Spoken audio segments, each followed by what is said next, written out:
হঠাৎ মাঝ আকাশে একটা বিস্ফোরণ, যাতে মাটিতে থাকা মানুষেরাও চমকে ওঠে। আগুনের গোলার মতো কিছু একটা তারা আকাশের মধ্যে দেখতে পায়, কিন্তু মুহূর্তের মধ্যে সেটা দু টুকরো হয়ে ভেঙে পড়ে। এটা কোনো উল্কাপিণ্ড বা মিসাইল ছিল না, বরং এটা ছিল ফ্লাইট TWA ফ্লাইট 800, যার গন্তব্য ছিল প্যারিস।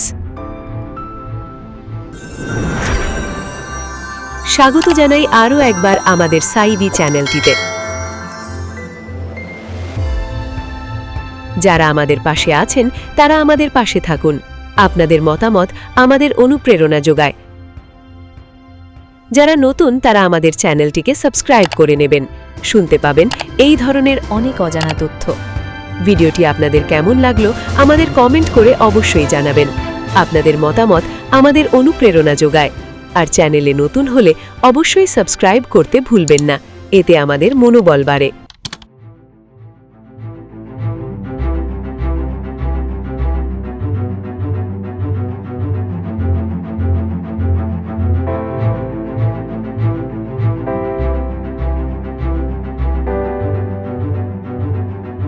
দিনটা ছিল আর 5টা দিনের মতোই।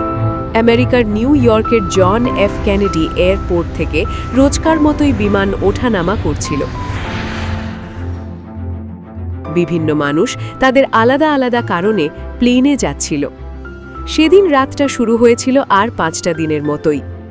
টার্মিনালের ভেতরে কেউ শেষবারের মতো পরিবারের সঙ্গে ছবি তুলছেন, কেউ ফোনে বলছেন প্যারিসে পৌঁছে ফোন করব। কেউ হয়তো জানালার পাশে বসে স্বপ্ন দেখছিলেন আইফেল টাওয়ার দেখার।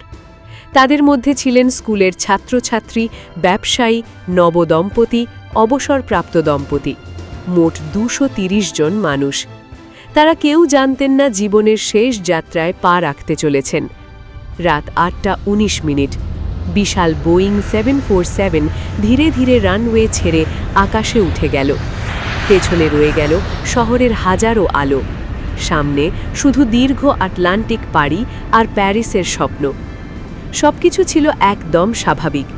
পাইলটের কণ্ঠ শান্ত, কন্ট্রোল টাওয়ারের সঙ্গে যোগাযোগ স্বাভাবিক, কোনো সমস্যা নেই, কোনো সতর্কবার্তা নেই। 12 মিনিট পরে, উড়ানের মাত্র 12 মিনিট কেটেছে। বিমানটি তখন প্রায় 13,000 ফুট উচ্চতায়। হঠাৎ কন্ট্রোল টাওয়ারের স্ক্রিনে কিছু একটা অদ্ভুত দেখা গেল। ফ্লাইট 800-এর সিগন্যাল আচমকা হারিয়ে গেল।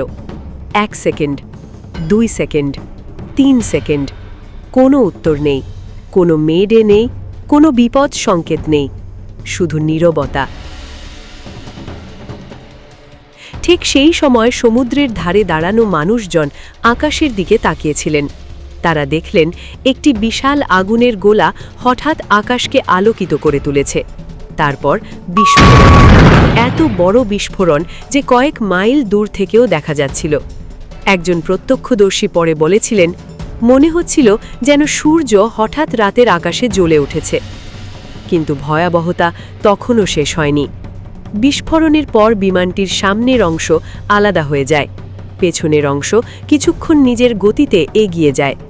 মনে হচ্ছিল আহত কোনো দৈত্য শেষবারের মতো বেঁচে থাকার চেষ্টা করছে। তারপর সবকিছু অন্ধকার, সবকিছু সমুদ্রের গভীরে। রহস্যের শুরু। পরদিন সকাল, পুরো আমেরিকা হতবাক। টেলিভিশনের পর্দায় একটাই খবর, TWA ফ্লাইট 800 মিসিং। খুব দ্রুত গুজব ছড়াতে শুরু করল। কেউ বলল সন্ত্রাসী হামলা, কেউ বলল নৌবাহিনীর ভুলবশত ছোড়া মিসাইল, কেউ বলল বিদেশি ষড়যন্ত্র। কারণ প্রত্যক্ষদর্শীদের অনেকেই আকাশে একটি আলোর রেখা দেখেছিলেন, আর সেটাই তদন্তকে আরও জটিল করে তোলে। সমুদ্রের তলায় লুকিয়ে থাকা সত্য। এরপর শুরু হয় এক অবিশ্বাস্য তদন্ত। ডুবুরিরা আটলান্টিক মহাসাগরের তলদেশ থেকে একে একে উদ্ধার করতে থাকেন বিমানের ভাঙা অংশ। দিন নয়, সপ্তাহ নয়, মাসের পর মাস ধরে চলেছিল সেই অভিযান। হাজার হাজার ধ্বংসাবশেষ জড়ো করে তদন্তকারীরা একটি বিশাল হ্যাঙ্গারের ভেতরে প্রায় পুরো বিমানটিকেই আবার দাঁড় করিয়েছিলেন, কারণ তারা জানতে চেয়েছিলেন শেষ কয়েক সেকেন্ডে কি ঘটেছিল। চমকে দেওয়া আবিষ্কার। তদন্ত যত এগোতে থাকে ততই পরিষ্কার হতে থাকে ভয়ঙ্কর সত্য।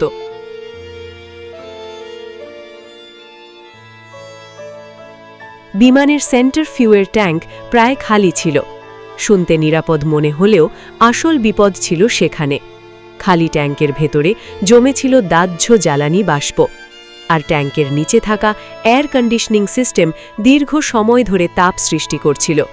বিশেষজ্ঞদের মতে কোনো পুরনো বৈদ্যুতিক তার থেকে সৃষ্ট হওয়া ক্ষুদ্র একটি স্পার্ক সেই বাষ্পে আগুন ধরিয়ে দেয়। একটি স্পার্ক, মাত্র এক ঝলক বিদ্যুৎ, আর তার ফল 230টি প্রাণের সমাপ্তি। বহু বছরের তদন্ত শেষে সিদ্ধান্তে পৌঁছায় তদন্তকারী সংস্থা, এটি কোনো মিসাইল হামলা ছিল না, কোনো বোমা হামলাও নয়। একটি ফুয়েল ট্যাঙ্কের ভেতরে বিস্ফোরণই এই বিপর্যয়ের কারণ। আজও যখন রাতের আকাশে কোনো বিমান উড়ে যায়, তখন খুব কম মানুষই জানেন আধুনিক বিমানের বহু নিরাপত্তা ব্যবস্থা এসেছে সেই এক রাতের শিক্ষা থেকে। TWA ফ্লাইট 800 শুধু একটি বিমান দুর্ঘটনা নয়, এটা এমন একটি গল্প যেখানে 230 জন মানুষ প্যারিসের উদ্দেশ্যে যাত্রা শুরু করেছিলেন, কিন্তু পৌঁছে গিয়েছিলেন ইতিহাসের এক চিরস্থায়ী ট্র্যাজেডির পাতায়। আর আকাশে জ্বলে ওঠা সেই আগুনের গোলা আজও পৃথিবীর অন্যতম ভয়ঙ্কর বিমান রহস্যের প্রতীক হয়ে রয়ে গেছে।